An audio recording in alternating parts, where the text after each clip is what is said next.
حي على الفلاح.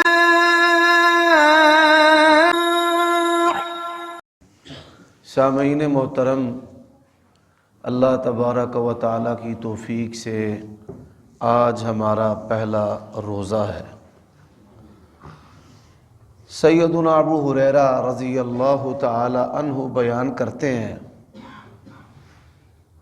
لما حضر رمضان، جب بھی رمضان کا مہینہ آتا تو نبی علیہ الصلاۃ والسلام ارشاد فرماتے، قد جاءکم رمضان شہر مبارک، تمہارے پاس رمضان برکت والا مہینہ جو ہے وہ آ چکا ہے۔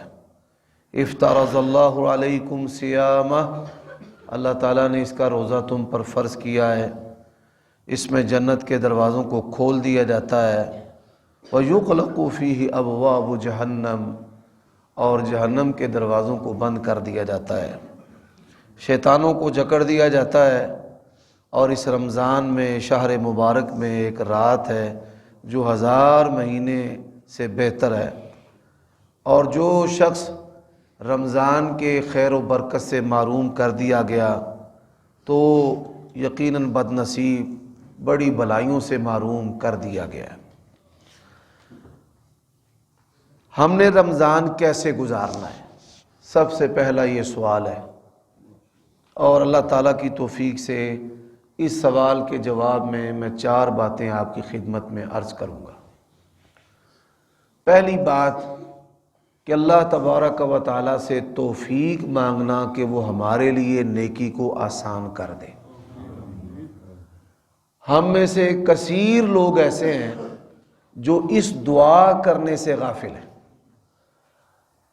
نبی علیہ الصلاۃ والسلام نے ہمیں جو دعائیں سکھلائی ہیں تاکید کے ساتھ، ان میں ایک دعا یہ بھی ہے، ربی اعنی علی ذکرک و شکرک و حسن عبادتک، اے اللہ آپ میری مدد فرمائیں اپنی یاد پر، اپنے ذکر پر، اپنا شکر ادا کرنے پر، اور میں آپ کی عبادت جو ہے وہ اچھے طریقے سے ادا کر سکوں۔ دوسری ایک دعا، اللہم وفقنی لما تحب و ترضی، یا اللہ جو چیز تجھے پسند اور محبوب ہے مجھے اس کی توفیق عطا فرما۔ اور قرآن مجید میں بھی ہے کہ جو مومن آدمی ہے وہ کہتا ہے، وما توفیقی الا باللہ، میں یہ جو نیکی کر رہا ہوں یہ مجھ میں طاقت نہیں ہے، اہلیت نہیں ہے، یہ اللہ تبارک و تعالیٰ کی طرف سے ہے۔ اور اس کے لیے جیسے میں نے پہلے آپ کو مسنون دعا بتلائی ہے، ربی اعنی علی ذکرک و شکرک و حسن عبادتک، اسی طرح دوسرا وظیفہ ہے، لا حول ولا قوت الا باللہ۔ آپ جاتے ہوئے اور مسجد آتے ہوئے اللہ تبارک و تعالیٰ سے بات کریں، اور آپ کی اس بات میں کوئی دنیا کا بندہ حائل نہ ہو کہ یا اللہ تو اس عبادت کو میرے لیے آسان بنا دے۔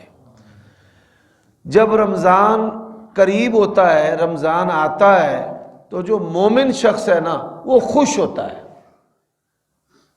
اس کے اندر طرح طرح کی جو عبادات ہیں اس کا شوق ابھرتا ہے، وہ لذت اور حلاوت اپنے سینے میں پاتا ہے۔ اگر آپ کا یہ شوق کمزور ہے تو یقین جانیے آپ کا جو ایمان ہے وہ بھی کمزور ہے۔ تو پہلی اللہ تبارک و تعالیٰ کی بارگاہ میں یہ درخواست کرنا کہ اللہ تعالیٰ ہمارے لیے اس عبادت کو آسان بنائے۔ اب دیکھیے، بعض جملے بڑے چھوٹے ہوتے ہیں لیکن ان کا اثر بہت بڑا ہے۔ نبی علیہ السلام نے فرمایا، حضرت سلیمان علیہ السلام کی 100 بیویاں تھیں، انہوں نے ارادہ کیا کہ میں 100 بیویوں کے ساتھ شباشی کروں گا، اللہ مجھے 100 بیٹے دے گا، 100 شاہ سوار اللہ کی راہ میں جہاد کریں گے، بادشاہ جس کے 100 بیٹے ہوں، دنیا یاد رکھے۔ لیکن انہوں نے انشاءاللہ نہیں کہا۔ اب یہ انشاءاللہ چھوٹے چھوٹے 3 لفظ ہیں، ایک ان، ایک شاہ اور ایک اللہ۔ فرشتہ قریب تھا، اس نے کہا انشاءاللہ، ان کی توجہ پھر نہیں ہوئی کہ میں انشاءاللہ کہوں، نتیجہ کیا ہوا؟ 99 کے گھر اولاد نہیں ہوئی، اور 100ویں بیوی کے گھر میں بیٹا ہوا، اس کا بھی آدھا دڑ مرا ہوا تھا۔ تو ہمیشہ عبادت سے پہلے کس سے توفیق مانگنی ہے؟ اللہ سے۔ آج کے درس کا پہلا نقطہ۔ دوسرا، اس سوال کا جواب ہے کہ ہم نے رمضان کیسے گزارنا ہے۔ ہمارے ہاں یہ فہم ہے کہ آپ نیکیاں کریں۔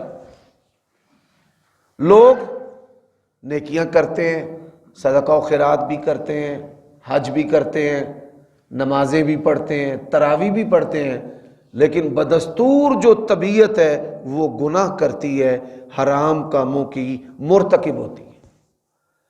کمال یہ نہیں ہے، بندگی کا کمال یہ ہے کہ آپ نیکیاں کرنے سے پہلے حرام سے رک جائیں، اور یہی سبق اور درس ہے جس کے بارے میں نبی علیہ السلام نے فرمایا جب رمضان آتا ہے اللہ تبارک و تعالیٰ کی طرف سے آواز دینے والا آواز دیتا ہے، یا باغی الشر اقصر، او گناہوں کے باغی، گناہوں کے مرتکب، گناہوں سے رک جا۔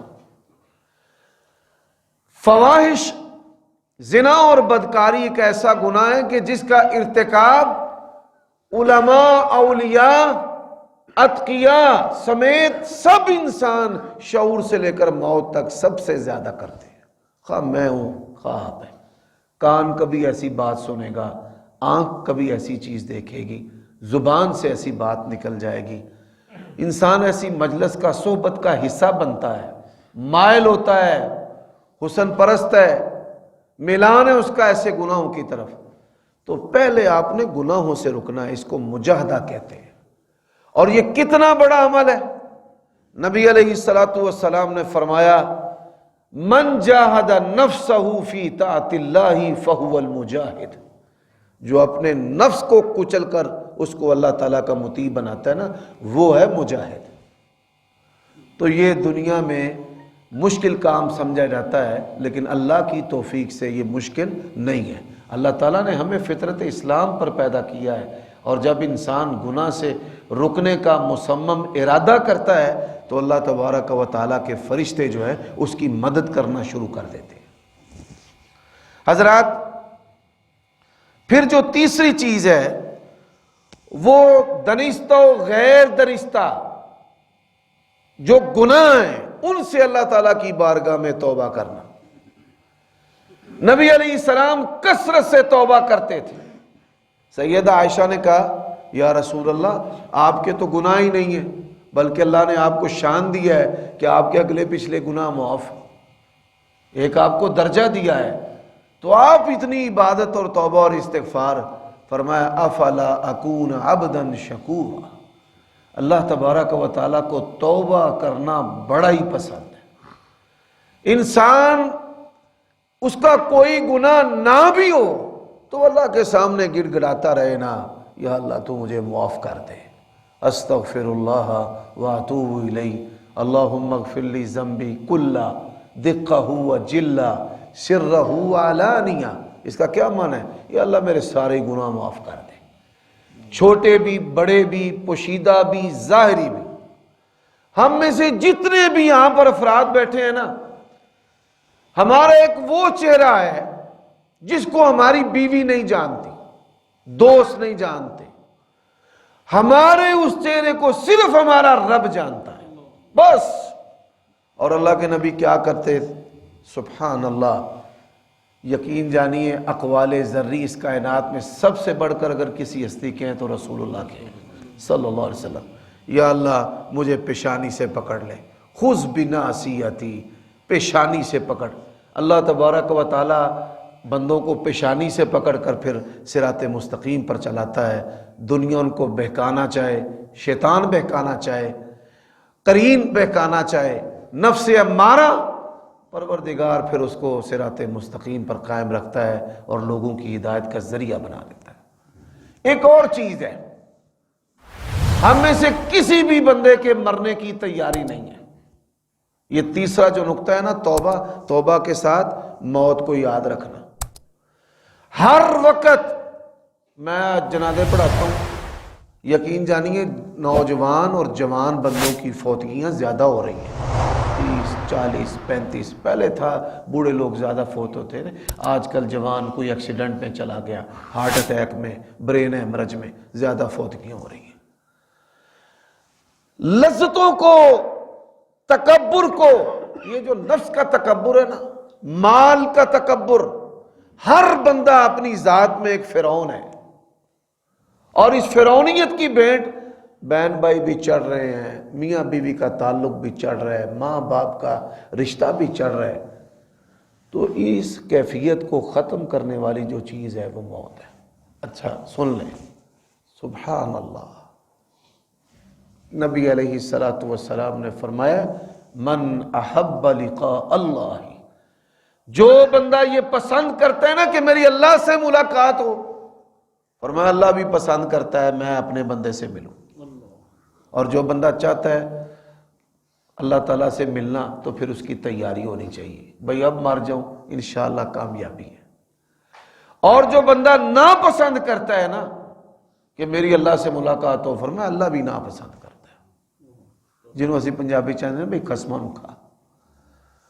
تو تیسری جو چیز ہے وہ توبہ ہے اور موت کو یاد رکھنا ہے، اور جو چوتھی چیز ہے وہ عبادات ہے۔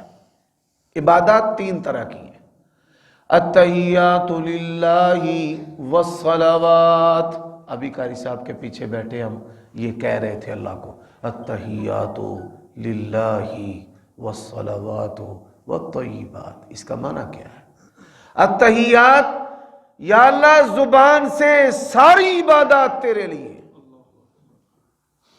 التحیات للہ والصلوات، جسم سے، نماز اور روزہ جسم کی عبادت ہے، والطیبات، یا اللہ مالی عبادات بھی تیرے لیے۔ اب عبادات کی تین قسمیں۔ اچھا جی، بدنی عبادات کی بات کرتے ہیں، نماز، روزہ۔ آپ روزہ نہیں بھی رکھ سکے، نماز کے اندر حاضر ہو، تراویح کے اندر حاضر ہو، جوانی کی غفلت سے نہیں رکھ سکے، یہ بات یاد رکھیں، نمازیوں میں بیٹھنا، دیندار لوگوں میں بیٹھنا، عبادت کرنے والوں میں بیٹھنا اللہ کو اتنا پسند ہے، نبی علیہ السلام نے فرمایا ان کے اندر بیٹھنے والا بھی محروم نہیں رہ سکتا۔ شدید گرمی کا موسم تھا، جبرائیل علیہ السلام آئے، آپ اٹھے اور اصحاب صفہ کے اندر جا کر بیٹھ جائیں۔ اللہ کے نبی کو حکم مل رہا ہے، کیوں بیٹھ جائیں؟ فرمایا اس وقت روئے زمین پر بیٹھ کر یہ میری یاد کے اندر مگن ہے، تو میرے نبی میں پسند کرتا ہوں کہ میرا نبی میرے یاد کرنے والوں میں جا کر بیٹھ جائے۔ تو آپ مسجد کے اندر آئیں رمضان کے اندر کثرت کے ساتھ، پھر اللہ کا ذکر کریں۔ ہر حال میں انسان پر غسل فرض ہے، وضو نہیں ہے، وہ اللہ تبارک و تعالیٰ کی یاد کر سکتا ہے۔ سب سے پسندیدہ کلمات اللہ کے چار ہیں، سبحان اللہ والحمد للہ ولا الہ الا اللہ واللہ اکبر، اور پانچواں وظیفہ ولا حول ولا قوت الا باللہ۔ اللہ کے نبی نے فرمایا جو ذکر کرتا ہے نا رب کا وہ زندہ ہے، اور جو اللہ کا ذکر نہیں کرتا وہ مردہ ہے۔ صحابہ کرام گناگو مصروفیات، تجارت اور دعوت کے باوجود کتنا روزانہ اللہ کا ذکر کرتے تھے؟ حضرت ابو ہریرہ رضی اللہ تعالیٰ عنہ 10,000 مرتبہ پڑھتے تھے، سبحان اللہ وبحمدہ سبحان اللہ العظیم، 10,000 مرتبہ۔ اور اللہ کا حکم بھی ہے، یا ایھا الذین آمنوا اذکروا اللہ ذکرا کثیرا، اے ایمان والو کثرت کے ساتھ اللہ تعالیٰ کو یاد کرو۔ تو یہ چار باتیں ہیں۔ پہلی کہ اخلاص کے ساتھ اللہ سے دعا کرنا کہ اللہ ہمارے لیے اس عبادت کو آسان بنا دے۔ دوسری حرام اور گناہ سے بچنا، پیچھے ہٹ جانا۔ کئی لوگ ہیں وہ عبادت کا سامنا نہیں کر پاتے، مثال سحری جو ہے نا اس کے لیے نہیں اٹھتے، حالانکہ نبی علیہ السلام نے فرمایا کہ یہ سحری کیا کرو اس میں برکت ہے. کافروں کے اور ہمارے روزے کے درمیان فرق سحری ہے. اسی طرح سو جائیں گے, سارا دن سوئے رہیں گے. یہاں پہ کئی نمازی ہیں جو عصر کے وقت آ کر زور پڑھتے ہیں, روزے کا سامنا نہیں ان سے ہو رہا. پھر اس کے بعد کیا ہے, موبائل اور میڈیا. اپنی زبان کو اللہ کے ذکر کے ساتھ تر کریں اور کوشش کریں اس رمضان میں عبادت کی جو لذت ہے وہ حاصل کریں. آخری بات جو میں کرنا چاہتا ہوں, مثال دے کر آپ کو سمجھاتا ہوں. انسان کو جب بخار چڑھتا ہے نا, سب سے پہلے بخار اس کے نظام انہضام پر حملہ کرتا ہے. اس کو بھوک نہیں لگتی, کھانے کی طلب کم ہو جاتی ہے.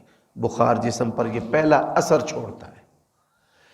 اچھا, جب یہ بخار تیز ہوتا ہے تو زبان کا ذائقہ چلا جاتا ہے. وہ جو بھی کھائے کڑوا لگتا ہے, پانی پیے کڑوا, میٹھی چیز کھائے کڑوی, بیزاری, کہتا نہیں مجھ سے نہیں کھائی جاتی. حضرات بالکل اسی طرح اللہ تعالیٰ کی محبت کے بارے میں ہمارے جسم, ہماری روحیں بیمار ہو جائیں. ایک تو اللہ تبارک و تعالیٰ کی جو محبت ہے نا, اس پر ایسا حملہ کر دیا ہے شیطان نے کہ جس طرح بخار میں کھانے کی طرف طبیعت کا میلان نہیں ہوتا, ہمارا بھی اللہ رسول کی محبت کی طرف میلان نہیں ہوتا. دوسرا حملہ کیا ہے, روحانی بیمار ہے. دنیا کی ساری لذتیں, پہلی لذت کیا ہے, آپ نہائیں تو آپ کو لذت محسوس ہوتی ہے. دوسری لذت ہے آپ لباس پہنیں, آپ کو لذت محسوس ہوتی ہے. آپ سیر و سیاحت کریں, لذت محسوس ہوتی ہے. آپ دوست کے ساتھ وقت سپینڈ کریں, آپ کو لذت محسوس ہوتی ہے. میاں بیوی کے تعلق میں لذت ہے, لیکن اللہ کی قسم دنیا کی ساری لذتیں جہاں پر ختم ہوتی ہیں نا, وہاں اللہ اور اس کے رسول کی محبت کی لذت شروع ہوتی ہے.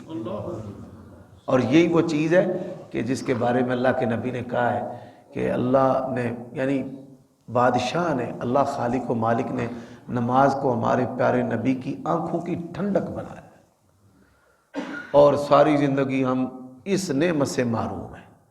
تو آپ کوشش کریں گے جب ان 4 نقطوں پر اللہ تعالیٰ اور اس کے رسول کی تعلیمات پر عمل کریں گے تو آپ کو عبادت کی جو ہے وہ حلاوت ملے گی. اللہ سے دعا ہے اللہ تعالیٰ ہمیں اس پر عمل کرنے کی توفیق عطا فرمائے. اقول قولی ھذا واستغفر اللہ لی ولکم ولسائر المؤمنین والمؤمنات فاستغفروہ ان